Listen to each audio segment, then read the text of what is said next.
ગુરુની પાસે, સાધુ પાસે, મંદિરમાં ખાલી હાથે ન જવાય, આવી આપણી પરંપરા છે,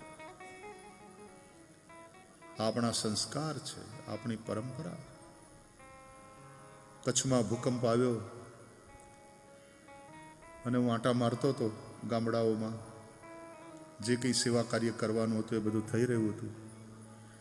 જે ગામડાઓ કથા કરેલી ત્યાં ગયો, ન્યાય તે લોકોએ જે રીતે સ્વાગત કર્યું ને, બહેનો અને ભાઈઓ ગામડાના, એના મકાન પડી ગયા હતા, હવે એની પાસે કાંઈ વધ્યું નહોતું, પણ પગે લાગતી વખતે ખિસ્સામાં હાથ નાખીને કોઈક 5ની નોટ ને કોઈક 10ની નોટ એમને પગે ન લગાય. બોલો, આ ભારત છે,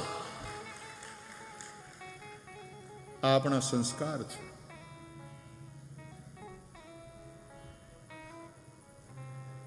રિક્ત પાણીમ ન ગચ્છેત, ખાલી હાથે ન જવું જોઈએ.